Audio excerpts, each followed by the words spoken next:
Samahan niyo po ang aking pakikipag-usap sa ating kaibigan. Tungkol po ito sa nagpaabot sa atin kung kasama ba ang Pilipinas sa digmaan o kasama ba ito ang ating bansa na lusobin po ng China. Kaya nandito po ang aking kaibigan. Muli natin siyang tanungin.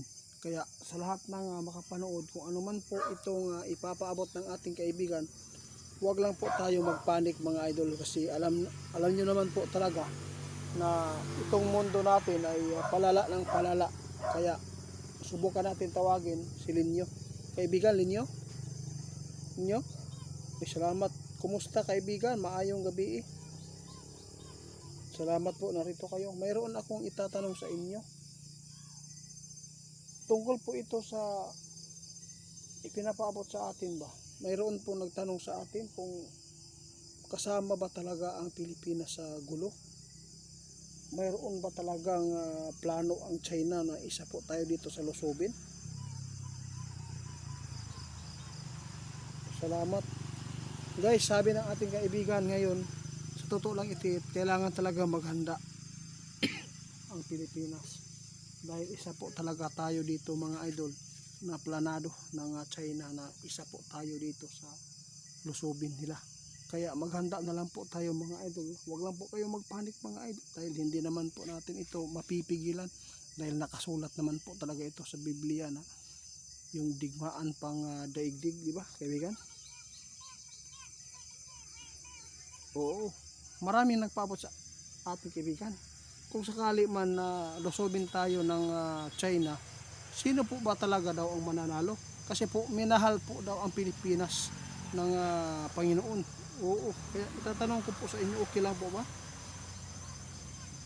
Salamat, sige. Paano?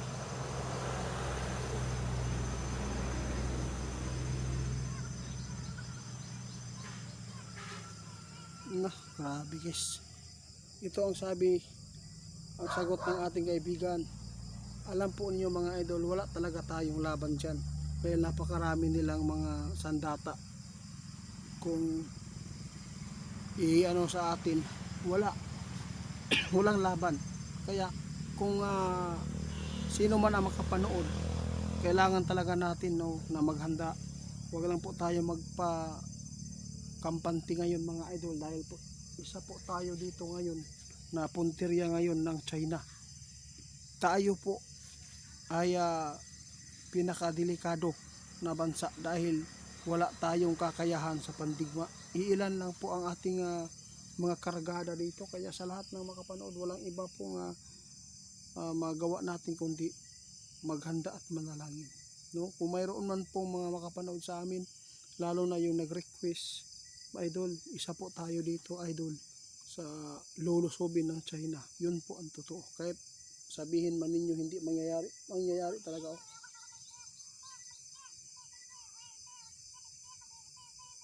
Salamat. Sabi ni Linyo, alam po ninyo itiit, ang nakikita namin po dito ay talagang nagtitimpi lang ang China dahil sa Amerika. Kaya sa lahat ng maabutan po nitong pagpapaabot namin, maghanda na lang tayo. Isa po kayo mga idol sa Luzon ang pinakadelikado na lugar din, dahil si kaibigan mismo ang nagpaabot nun. Oo. Pero kaibigan, paano na lang kung lusobin talaga? Ano po ang nakikita ninyong bansa talaga, lugar dito sa Pilipinas na unahin pagpulbos? Grabe guys, napakasaklap. Sabi ng ating kaibigan, walang iba itiit ang unang lulusobin po dito na pupulbusin, kundi ang Manila. Guys, patawad ha, kasi ito po talaga ang sinabi ninyo. Isa po tayo dito sa punteriya ngayon na lusobin ng mga kalaban. Kaya sa lahat ng makapanood, swerte po ang mayroon po mga palayan kung hindi man ninyo yan ibibinta. Kaya sinabi ng ating kaibigan na may panahon na hindi na tayo makabili pa ng bigas. sa merkado dahil po mag-iimpok na ang lahat at ang mga businessman hindi na magtitinda at itatago na yan para sa kanila, di ba?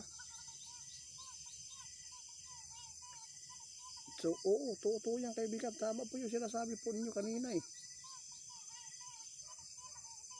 No? Napakalinaw po ang sinabi ninyo mga idol.